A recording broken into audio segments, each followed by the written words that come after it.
चलिए आइए risk management chapter के अंदर जो आपके पास में इलस्ट्रेशन प्रैक्टिकल क्वेश्चन है वो देख लेते हैं। बेसिकली इस चैप्टर के अंदर तो सिर्फ एक ही प्रैक्टिकल क्वेश्चन है, इलस्ट्रेशन वगैरह कुछ है ही नहीं। एक बार के लिए देख लेते हैं इलस्ट्रेशन। एक एग्जाम्पल दे रखा है, एग्जाम्पल भी चलो देख ही लेते हैं। एक एग्जाम्पल दे रखा है और उसके बाद एक प्रैक्टिकल क्वेश्चन है, दोनों सेम ही है, कोई फ़र्क नहीं है। तो दोनों ही देख लेते हैं, एग्जाम्पल भी आपके पास में हो जाएगा तो कोई दिक्कत नहीं है। ठीक है, एक तरीके से हम आईसीएम मॉड्यूल बैच चला रहे हैं तो एग्जाम्पल भी कवर कर लेंगे, कोई दिक्कत नहीं है। आइए एग्जाम्पल देख लेते हैं। एक तरीके से इलस्ट्रेशन ही मानिए, क्योंकि एग्ज़ाम में आए वैसा ही क्वेश्चन ये डाला हुआ है एग्जाम्पल के नाम पे। एग्ज़ाम में ऐसे क्वेश्चन आते रहेंगे। ठीक है, तो एग्जाम्पल है, इसका मतलब ये नहीं कि एग्ज़ाम में नहीं आएगा, बिल्कुल आएगा ये। ठीक है, बिल्कुल आएगा। कहते हैं कि कंसेप्ट ऑफ वार, ठीक है, वैल्यू एट आपके पास में रिस्क, फुल फॉर्म। ठीक है, इसको समझने के लिए एक एग्जाम्पल दे रखा है और आपको एग्ज़ाम में जो क्वेश्चन दिया जाएगा वो यहाँ से आपको दिया जाएगा, यहाँ से यहाँ तक का ये क्वेश्चन आपको डाल दिया जाएगा और बिल्कुल एग्ज़ाम में आपको डायरेक्टली पूछ लिया जाएगा। तो ये मत समझिए कि ये क्वेश्चन आ नहीं सकता, बिल्कुल आएगा। ठीक है, बिल्कुल एग्ज़ाम में आने लायक क्वेश्चन है। देखते हैं, कहते हैं कि सपोज करिए कि you hold worth ₹2 crore shares. ठीक है, किसके अंदर, कहता है एक्स लिमिटेड के अंदर। मान के चलिए कि आपके पास 2 करोड़ रुपीज़ के शेयर्स है, ऐसा कहा गया है। ठीक है, और कहता है whose market price standard deviation जो है वो 2% है। तो मार्केट प्राइस स्टैंडर्ड डेविएशन कितना है, 2%। तो सिंपल सा मतलब क्या आया, सिंपल सा मतलब आया, कहते हैं कि आपके पास में 2 करोड़ रुपीज़ के टोटल शेयर्स है, किसके, एक्स लिमिटेड के। और कहता है इसका 2% जो है वो आपका स्टैंडर्ड वेरिएंस है, स्टैंडर्ड डेविएशन है। ठीक है, तो स्टैंडर्ड डेविएशन आपके पास में 2% है, तो करिए जल्दी से 2 करोड़ इंटू 2%। ठीक है, तो 0.04 करोड़ इस तरीके से भी कर सकते, या फिर 2 करोड़ पूरा कैलकुलेटर में लिखे और इंटू 2% करिए। ठीक है, ठीक है, इसके बाद आगे बढ़िए। कहते हैं ये 2% तो डायरेक्ट करेंगे, आपके पास में कितना आ जाएगा, 4 लाख रुपीज़ आपके पास में आ जाएगा। तो वो क्या आ गया, वो आपके पास में स्टैंडर्ड डिवीज़न आ गया। ठीक है, मैं यहाँ पे लिख भी देता हूँ कि रुपीज़, ये आपके पास में स्टैंडर्ड डेविएशन का कैलकुलेशन हम करने जा रहे हैं। और जिसके अंदर हमने कहा कि स्टैंडर्ड डेविएशन का अमाउंट कितना होगा, तो उन्होंने ही दे रखा है कि 2% आपके पास में रहेगा। और 2% किसका, टोटल अमाउंट का ऑब्वियसली। कहता है टोटल अमाउंट जो है वो 2 करोड़ है और इनटू हमने कर दिया 2%, और ये आ गया आपके पास में ₹4 लाख। ₹4 लाख, ये ₹4 लाख क्या आ गया, ये आ गया आपके पास में स्टैंडर्ड डिवीजन का अमाउंट। ठीक है, स्टैंडर्ड डिवीजन का अमाउंट आपके पास में आ चुका है, ₹4 लाख। लो जी, क्लियर है आपके पास में। आगे बढ़ते हैं, कहता है ये 2% जो है वह ध्यान रहे पर डे के हिसाब से है। मतलब कि एक दिन का ये 2% है, मतलब कि 4 लाख रुपए, जो 4 लाख रुपया है वो एक दिन का आपको दे रखा है। ठीक है, इंपॉर्टेंट पॉइंट। कहता है कि एज्यूम करिए कि पूरे साल में आपके ट्रेडिंग डेज जो है वो 252 डेज है। और कहते हैं कि आपको डिटरमाइन करना है, आपको डिटरमाइन करना है क्या चीज़, डिटरमाइन आपको करना है maximum loss level over the period of 1 trading day. एक दिन का आपको मैक्सिमम लॉस कितना हो सकता है वो डिटरमाइन करना है। साथ ही साथ एक और क्वेश्चन पूछ लिया, कहते हैं एक दिन का तो निकालेंगे, ठीक है, कहते हैं साथ ही साथ 10 दिन का भी लॉस निकाल देना, 10 ट्रेडिंग डेज का भी निकाल देना। कहता है विथ 99% आपके पास में कॉन्फिडेंस लेवल, कि 99% कॉन्फिडेंस लेवल पे एक दिन का मैक्सिमम लॉस कितना होगा और 10 दिन का मैक्सिमम लॉस कितना होगा, वो दोनों निकाल के दीजिए। ठीक है, सबसे पहले एक दिन का निकाल लेते हैं, उसके बाद 10 दिन का भी निकाल लेंगे। ठीक है, तो आइए मैं यहाँ पे आईसीएम मॉड्यूल बैच के अंदर सारी चीज़ें यहाँ पे लिखवा के ही करवाऊँगा। ठीक है, तो आ जाइए यहाँ पे, आपके पास में इस क्वेश्चन को यहाँ पे लिख के सोल्व करेंगे, सारी चीज़ें लिख के करेंगे, क्योंकि पहले हम आईसीएम मॉड्यूल में से ही सॉल्यूशन में करवा देते थे। लेकिन स्टूडेंट का कहना था कि सर अगर आप लिख के करवा देते हैं तो और ज़्यादा अंडरस्टैंडिंग बढ़ जाती है। ठीक है, तो हमने, ठीक है, मैंने कहा कि कोई दिक्कत नहीं है, वीडियो थोड़ा सा बड़ा बेशक बनेगा, लेकिन जहाँ जहाँ पॉइंट पे आप अटक रहे, ठीक है, वहाँ पे हमारा यहाँ पे आपको अंडरस्टैंडिंग मिल जाएगा। ठीक है, चलिए तो यहाँ पे मैं आपका जो है स्टार्ट कर देते हैं इस चैप्टर का एग्जाम्पल। चलिए जी, एग्जाम्पल हम देख लेते हैं। एग्जाम्पल का क्वेश्चन हमारे सामने है और इसका जो है हम यहाँ पे करने जा रहे हैं सॉल्यूशन। ठीक है जी, आइए देख लेते हैं क्वेश्चन। यहाँ पे आपके सामने क्वेश्चन नंबर जो एग्जाम्पल है उसे हम सॉल्व करने जा रहे हैं। कहते हैं कि सर एग्जाम्पल में क्या इन्फॉर्मेशन है। कहते हैं आपके पास में कि सर टोटल जो वैल्यू है वो 2 करोड़ है। स्टैंडर्ड डिवीजन आपके पास में 4 लाख रुपीज़ है। कैसा है हमने कैलकुलेशन करा। ठीक है, तो कहते हैं सर कि आपके पास में स्टैंडर्ड डिवीजन जो है वो दे रखा है। ठीक है, और एग्जाम्पल का सॉल्यूशन कर रहे हैं। स्टैंडर्ड डिवीजन को मैं इस तरीके से साइन दिखा देता हूँ, या फिर आप एच डी भी लिख सकते, एच डी लिख सकते। ठीक है, एच डी लिख सकते हैं, या फिर स्टैंडर्ड डिवीजन का जो साइन है इस तरीके का। ठीक है, ये भी आप लिख सकते हैं। आप किसी भी तरीके से इसे शो कर सकते हैं। तो स्टैंडर्ड डिवीजन आपका 1 डे का है, तो मैं यहाँ पे नीचे लिख देता हूँ 1 डे। ठीक है, ताकि पता चले कि ये स्टैंडर्ड डिवीजन कौन सा, सर डे 1 वाला। ठीक है, वो आपको दे रखा है ₹4 लाख, जो कि क्वेश्चन नहीं दे रखा है। हमने यहाँ पे कोई दिक्कत वाली बात नहीं है, इसके लिए कोई ज़्यादा कैलकुलेशन नहीं करी है। कैसे आया वो भी लिख देंगे एग्ज़ाम के। ठीक है, एग्ज़ाम के अंदर ये दिखाना पड़ेगा कि 4 लाख कैसे आया। तो कहता है 2 करोड़ रुपीज़ इंटू 2% कर दिया, तो क्या आ गया sir, 4 lakh rupees standard division. ठीक है, ये आपके पास में पॉइंट। इसके बाद आपके पास में यहाँ पे मैं एक काम करता हूँ, इसे सही से मैं थोड़ा सा लिख लूँ ताकि हमारे पास में ये बुक प्रेजेंटेशन के हिसाब से सही रहे। देख लीजिए, तो स्टैंडर्ड डिवीजन डे 1 का 4 लाख रुपीज़ आपको दे रखा है। 2 करोड़ इंटू 2% करने से हमारे पास में ये आंसर आ जाता है। ठीक है जी, चलिए ये पॉइंट भी आपके पास में हो गया, हमने लिख दिया। सबसे पहले ये चीज़ गिवन है, और कहते हैं कि बस आपको डिटरमाइन करना है डे 1 का। आपको जो है क्या कहा गया, डे 1 का आपको मैक्सिमम लॉस निकालने के लिए कहा गया 99% के हिसाब से, 99% कॉन्फिडेंस लेवल। ठीक है, तो आपके पास में सबसे पहला डे 1 के हिसाब से निकाल लेते हैं। ठीक है, कहता है कि 1 ट्रेडिंग डे हो तो हमारा मैक्सिमम लॉस क्या रहेगा। 1 ट्रेडिंग डे के हिसाब से आपके पास में मैक्सिमम लॉस कितना रहेगा। तो सिंपल सा पॉइंट है, बस फॉर्मूला याद होना चाहिए। कौन सा फॉर्मूला सर, फॉर्मूला सिंपल सा है। कहते हैं कि सर जी आपके पास में कितना अमाउंट है, सर 2 करोड़ रुपीज़। ठीक है, स्टैंडर्ड डिवीजन कितना है सर, 4 लाख रुपए, 4 लाख रुपीज़। पूछा क्या है sir, maximum loss. Maximum loss पूछा है। मैक्सिमम लॉस मतलब कि आपको पूछा है, तो आपको कौन सा फॉर्मूला यूज़ करना चाहिए वो सबसे पहले डिसाइड करिए। मैक्सिमम लॉस पूछा है, इसका मतलब आपको कौन सा फॉर्मूला यूज़ करना पड़ेगा। ऑब्वियसली सर आपको वैल्यू एट रिस्क का फॉर्मूला यूज़ करना पड़ेगा, जिसे हम वॉर कहते हैं आपके पास में, वार। ठीक है, जो भी आप प्रोनाउंसिएशन करना चाहें। ठीक है, वार का है, VAR का है, वैल्यू एट रिस्क का है फुल फॉर्म के हिसाब से। ठीक है, आप जो भी चाहे तो इसका फॉर्मूला यूज़ करना पड़ेगा। तो सबसे पहले फॉर्मूला आपको पता होना चाहिए। तो कहते हैं वैल्यू एट रिस्क डे 1 का हम निकाल रहे हैं, तो यहाँ पे मैं लिख देता हूँ 1 डे। ठीक है, 1 डे के लिए आपको पूछा गया, ये क्वेश्चन ने पूछा है कि VAR 1 डे का निकालिए सबसे पहले। दूसरा भी क्वेश्चन पूछा है 10 दिन का, लेकिन पहले 1 ट्रेडिंग डे का निकालते हैं। तो हमने ये लिखा, इसका फॉर्मूला आपको याद है, क्वेश्चन अभी के अभी सोल्व हो जाएगा। कहते हैं VR 1 डे आपके पास में किस तरीके से फॉर्मूला था। कहता है Z स्कोर लेना है आपको, Z स्कोर मल्टीप्लाई करना है आपको स्टैंडर्ड डेविएशन। स्टैंडर्ड डिवीजन भी कौन सा सर, जो भी वार आपको निकालना है उस दिन का, मतलब कि उतने दिन का। आपको एक दिन का निकालना है, स्टैंडर्ड डिवीजन भी 1 डे का आएगा, 1 डे। ठीक है, VAR वार जो है वो 10 दिन का निकालना है, तो स्टैंडर्ड डिवीजन भी 10 दिन का लेना पड़ेगा। ठीक है, यहाँ पे 1 डेज का है अभी, उसके बाद 10 दिन का है, तो 10 दिन देखेंगे। अभी 1 डे है, तो 1 डे ही हमने स्टैंडर्ड डिवीजन भी लिया है।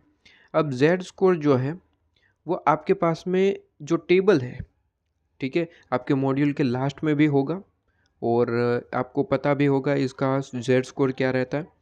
लेकिन मैं कहूँ एग्ज़ाम में आपको डायरेक्टली क्वेश्चन के साथ ही दिया होगा कि 99% के ऊपर Z स्कोर क्या रहता है। तो 99% के ऊपर Z स्कोर रहता है 2.33।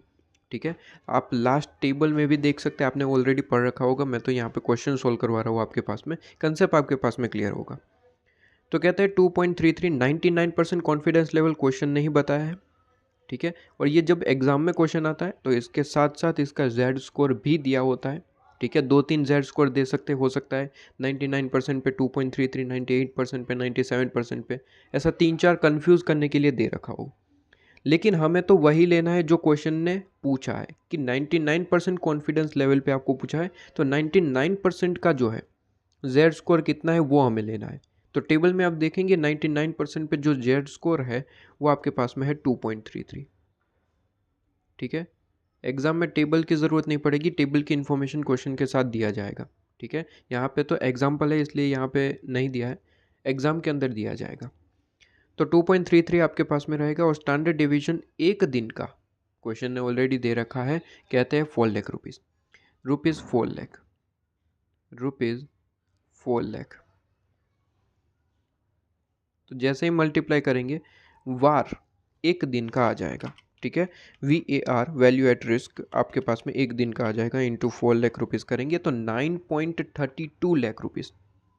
ठीक है, रुपीज़ 9.32 लाख रुपीज़ आपके पास में क्या आ गया, एक दिन का रिस्क आ गया, एक दिन का रिस्क आ गया। ठीक है, 9.32 लाख रुपीज़ एक दिन का आपके पास में रिस्क है। ठीक है, तो ये आपके पास में एक दिन का रिस्क आ गया 9.32 लाख। ठीक है, ये एक दिन का। दूसरा क्वेश्चन भी पूछा था। ठीक है, ये तो पहला क्वेश्चन। दूसरा एक और क्वेश्चन पूछ लिया,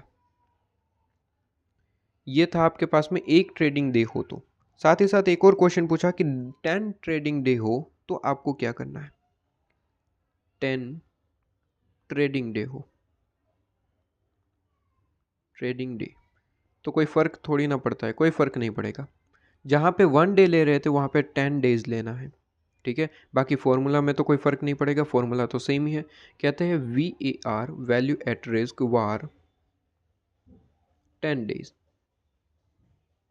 इज इक्वल टू, फॉर्मूला तो सेम रहेगा, बस एक दिन की जगह 10 दिन की इन्फॉर्मेशन लेनी है। कहता है जेड स्कोर, जेड स्कोर 10 दिन का ऐसा कुछ दिन के हिसाब से नहीं होता, वो तो परसेंटेज के हिसाब से होता है कि कॉन्फिडेंस लेवल कितना है। ठीक है, तो ये नहीं बदलेगा, ये तो सेम 2.33 चल रहा है, चलेगा, क्योंकि 99% कॉन्फिडेंस लेवल को दिया जाता है। ठीक है, जेड स्कोर के अंदर डेज नहीं देखे जाते, परसेंटेज दिखा जाता है कॉन्फिडेंस लेवल। तो जेड स्कोर वो तो सेम ही रहेगा, 99% कॉन्फिडेंस लेवल है तो 2.33 आएगा। जेड स्कोर इनटू आपको करना है स्टैंडर्ड डेविएशन, लेकिन कितना, स्टैंडर्ड डेविएशन भी 10 दिन का लेना पड़ेगा। VAR वार जो है वो आपको 10 दिन का लेना है, तो स्टैंडर्ड डेविएशन भी 10 डेज का लेना है, 10 डेज। ठीक है, तो VAR वार जो है वो 10 डेज का, तो वो तो आपको निकालना है। बाकी की दो इन्फॉर्मेशन पता होगी तो वो आपके पास में काम खत्म। जेड स्कोर तो ओबियसली सेम ही रहेगा, चाहे एक दिन का हो या फिर 10 दिन का, दिन से तो कोई फ़र्क नहीं पड़ता। कॉन्फिडेंस लेवल से फ़र्क पड़ता है, वो तो 99% सेम ही है। तो 2.33 पे हमने लिख दिया, 99% पे 2.33 जेड स्कोर आता है, टेबल में आप देख सकते हैं। स्टैंडर्ड डिवीजन जो है वो 10 दिन का लेना है इस बार। क्वेश्चन के हिसाब से इन्फॉर्मेशन तो आपको दे रखी है एक दिन की। ठीक है, तो स्टैंडर्ड डिवीजन 10 दिन का कैसे निकाले। 10 दिन का स्टैंडर्ड डिवीजन निकालने के लिए सिंपल है, कहते हैं कि आप एक काम करिए, 10 दिन का निकालना है ना, तो स्टैंडर्ड डिवीजन ऑफ 1 डे आप पहले लीजिए और इसे मल्टीप्लाई कर दीजिए उतने दिन के रूट से, मतलब कि एक रूट लीजिए और कितने दिन है 10 दिन, तो यहाँ पे 10 लिख दीजिए। फॉर एग्जाम्पल यहाँ पे 20 दिन होते तो रूट में 20 दिन लिख देते। फॉर एग्जाम्पल यहाँ पे 15 डेज होते तो रूट के अंदर 15 लिख देते बस। ठीक है, ये आपके पास में हो जाता है। तो यहाँ पे आपके पास जैसे ही आप यहाँ पे इसे सॉल्व करेंगे तो आपके पास में आंसर आ जाएगा 2.33 multiply standard division of 1 day 4 lakh rupees है, आपको पता ही है, तो रुपीज़ 4 लैक्स। ठीक है, और मल्टीप्लाई करेंगे ये आपके पास में अंडर रूट आपके पास 10। तो करके देखिए ज़रा सॉल्यूशन, 2.33 इंटू 4 लाख रुपीज़, तो ये जो भी आया 9.32 लाख, और 10 दिन का रूट आपको करना है 10 रूट आपके पास में, और मल्टीप्लाई करना है ये, तो आपके पास में आंसर आ जाएगा 29.47 लाख रुपीज़। ठीक है, ये 10 दिन का लॉस है। कहते हैं कि मैक्सिमम अगर 10 दिन के हिसाब से देखा जाए तो 10 दिन का कुल मिला के मैक्सिमम लॉस इतना हो सकता है। ठीक है, वार का मतलब क्या होता है? वार का मतलब होता है कि वो आपको मैक्सिमम लॉस दिखाता है। ठीक है, वार का मतलब क्या होता है? वो मैक्सिमम लॉस दिखाता है। वार का मतलब है मैक्सिमम लॉस दिखाना। जबकि ये जो डे होता है इसका मतलब होता है कि कितने दिन का मैक्सिमम लॉस। जैसे कि मैं यहाँ पे कहूँ कि वार 1 डे जो है वो 9.32 लाख रुपीज़ है, इसका मतलब निकल के आता है कि एक दिन का आपके पास में लॉस जो है मैक्सिमम लॉस, वार का मतलब मैक्सिमम लॉस। ठीक है, तो कहते हैं कि मैक्सिमम लॉस कितना हो सकता है, वो आपके पास में है ₹9.32 लाख रुपीज़। ₹9.32, क्योंकि 99 कॉन्फिडेंस लेवल पे हम दिखा रहे हैं, तो 99% कॉन्फिडेंस है हमें कि भाई 9.32 लाख रुपीज़ एक दिन का मैक्सिमम लॉस हो सकता है, इससे ज़्यादा नहीं हो सकता। हम 99% श्योरिटी है। ठीक है, वहीं पे अगर मैं कहूँ वार 10 जो है वो आपके पास में कितना है, 29,47,000 या फिर 29.47 लाख रुपीज़। तो कहते हैं कि इसका मतलब क्या है? इसका मतलब है कि वार का मतलब तो सर आपके पास में लॉस कितना है, 10 दिन का है। मतलब कि कहना ये चाहता है कि पूरे 10 दिन का टोटल कुल मिला के अगर हम लॉस कैलकुलेट करें तो कहना ये है कि हम 99% श्योरिटी देते हैं कि वो लॉस 29.47 से ज़्यादा नहीं होगा, क्योंकि ये मैक्स लेवल आपके पास में लॉस आया है। ये वार 10 डेज़ कहना चाहता है। वार 10 डेज़ का मतलब है कि अगर आप 10 दिन का कुल मिला के लॉस करें, ठीक है, तो इससे ज़्यादा नहीं हो सकता, ये कहना है आपके पास में। ठीक है, ये मैक्स लॉस है 10 दिन का कुल मिला के। ये एक दिन का था 9.32, ये 10 दिन का है। बस यहाँ पे थोड़ी सी गलती जो है वो आपसे यहाँ पे होती है कि जब स्टैंडर्ड डेविएशन 10 दिन का कहने के लिए कैलकुलेट करने के लिए कहते हैं तो आप कर देते हैं स्टैंडर्ड डेविएशन 1 डे इंटू कर देते हैं 10। रूट में लेना है, यहाँ पे ध्यान रहे। स्टूडेंट सिर्फ 10 डेज मल्टीप्लाई कर देते हैं और कहते हैं कि 4 लाख इंटू 10 मतलब कि 40 लाख, और 40 लाख इंटू 2.33 करके आंसर निकाल लेते हैं, जहाँ पे गलत हो जाएगा। स्टैंडर्ड डेविएशन के अंदर आप मल्टीप्लाई डेज नहीं करेंगे, मल्टीप्लाई करेंगे रूट के अंदर डेज, जितने भी डेज है, 10 है, 15 है, 20 है, रूट के अंदर आपको लेना है। ठीक है, रूट में आपको यहाँ पे डेज लेने हैं। बेसिकली इसका रीज़न तो ठीक है कि डिटेल में हम यहाँ पे डिस्कस नहीं करेंगे, आईसीएम मॉड्यूल बैच है, लेकिन यहाँ पे बेसिकली शॉर्ट में बताऊँ तो स्टैंडर्ड डिवीजन जो है वो 1 डे का होता है। अगर आपको उसे 10 डेज़ में वगैरह में कन्वर्ट करना है तो बेसिकली आपको पता है कि स्टैंडर्ड डिवीजन का अपना कोई फॉर्मूला है ही नहीं, वो आता है वेरियांस से। ठीक है, आपको पता ही है कि सर वेरियांस निकालना पड़ता है, वेरियांस आप निकालते और वेरियांस को आप रूट करते, तब जाके स्टैंडर्ड डिवीजन आपको मिलता है। ठीक है, तो स्टैंडर्ड डेविएशन का बेसिकली अपना कोई फॉर्मूला नहीं है। स्टैंडर्ड डेविएशन निकालना है तो आपको वेरिएंस निकालना पड़ता है बेसिकली, और वेरिएंस का रूट करे तब जाके स्टैंडर्ड डेविएशन मिलता है। तो बेसिकली अगर स्टैंडर्ड डेविएशन में कोई चेंजेस करना है तो आपको वेरिएंस पे जाके करना पड़ता है। तो इन डेप्थ अगर आप जो है इसका कंसेप्ट पढ़े होंगे तो आपको पता होगा कि वहाँ जाके चेंजेस करना पड़ता है। डायरेक्ट यहाँ पे इंटू 10 डेज करने से आंसर नहीं मिलेगा, आपको यहाँ पे वेरिएंस पे जाके चेंजेस करना पड़ता है, और इसका पूरे का पूरा एक अंडरस्टैंडिंग होता है। लेकिन खैर यहाँ पे ऐसे मॉड्यूल बैच है तो मैं बस इतना सा ही शॉर्ट में मैंने बता दिया कि आप 10 दिन मल्टीप्लाई नहीं करिएगा। ठीक है, रूट में आपको यहाँ पे डेज करना है। ठीक है, क्योंकि वेरिएंस पे जाके वहाँ से चेंजेस करके यहाँ पे आना पड़ता है। ठीक है, तो स्टैंडर्ड डिवीजन अपने आप में जो है डायरेक्टली चेंज नहीं हो सकता, आपको ऊपर से चेंज करना पड़ता है, और आपको उतना डेप्थ जानने की अभी ज़रूरत नहीं है। ऐसे मॉड्यूल बैच के अंदर आप ऑलरेडी पढ़ चुके होंगे। तो यहाँ पे मैं बस इतना ही बताना चाहूँगा कि 10 दिन है तो आपको रूट के अंदर लेना है, बस रूट भूलिएगा नहीं। ठीक है, वरना आंसर गलत आ जाएगा। तो ये चीज़ आपके पास में हो जाती है, एग्जाम्पल आपके पास में कंप्लीट हो जाता है। अगर आप आंसर चेक करना चाहें तो आप कर सकते हैं। कहते हैं कि एक दिन का अगर हम मैक्सिमम लॉस देखें तो वो आ रहा है 9.32 लाख रुपीज़, जो कि हमारा अभी 9.32 लाख रुपीज़ आया। इसके बाद कहते हैं कि 10 दिन का अगर लॉस देखें तो वो आ रहा है 29.47 लाख रुपीज़, तो हमारा भी 29.47 लाख रुपीज़ आ रहा है। तो यहाँ पे आपके जाके एग्जाम्पल कंप्लीट हो जाता है। इसके बाद हम नेक्स्ट देख लेते, एक ही क्वेश्चन है इसके अंदर प्रैक्टिकल क्वेश्चन, उसे हम कंप्लीट कर देंगे।